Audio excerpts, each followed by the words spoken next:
Alright, let's dive into something that's been making headlines recently, and it's a topic that blends personal tragedy with public scrutiny in a way that's both heartbreaking and thought-provoking. Hunter Biden, in a recent interview, opened up about his father, former President Joe Biden, and the progression of his cancer. Now, this isn't just a story about a family's private struggle, it's a window into the intersection of health, politics, and public perception. Personally, I think what makes this really interesting is how it challenges our expectations of public figures. We often see them as invincible, but this reminds us they're human, dealing with the same vulnerabilities we all face. Hunter described his father's cancer as having metastasized to his bones and beyond, causing significant pain. One thing that immediately stands out is the emotional weight of this revelation.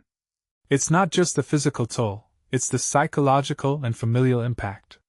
Hunter's comment that he wishes his dad would complain more because it's not good is a detail I find fascinating. It speaks to a deeper dynamic, the stoicism often expected of leaders, even in their most vulnerable moments. If you take a step back and think about it, this raises a broader question about how we perceive strength in public figures. Is vulnerability a weakness, or is it a form of authenticity we should embrace more? What many people don't realize is the timing of this news. Joe Biden, at 83, was already the oldest U.S. president, and his health was a topic of debate during his term. The fact that he's still speaking out on public issues, despite his condition, is both admirable and controversial. From my perspective, this highlights a tension between personal health and public duty.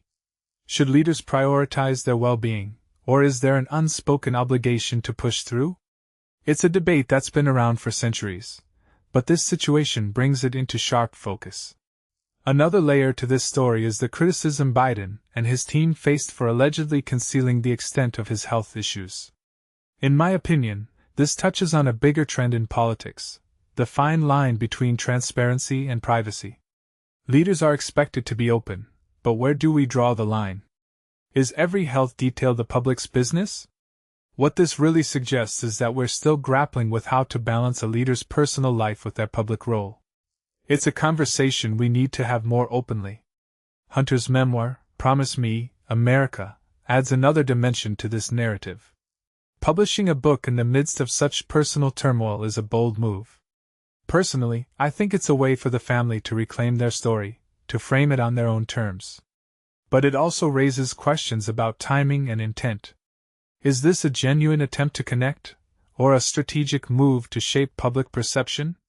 It's a detail that invites speculation and shows how deeply intertwined personal and political narratives can be. What makes this really interesting is how it reflects on our broader cultural attitudes toward aging and illness. Joe Biden's situation challenges the stigma around discussing health issues, especially for older individuals. If you take a step back and think about it, this could be a moment to normalize these conversations, to acknowledge that aging and illness are part of life, even for those in power.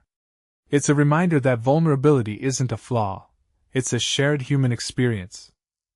As we wrap up, I'm left with a reflective takeaway. This story isn't just about Joe Biden's health. It's about how we view leadership, transparency, and humanity. It raises a deeper question. How do we want our leaders to navigate their personal struggles while serving the public? There's no easy answer, but it's a conversation worth having. So I'll leave you with this. How do you think we should balance a leader's private pain with their public responsibilities? Let me know in the comments. I'd love to hear your thoughts.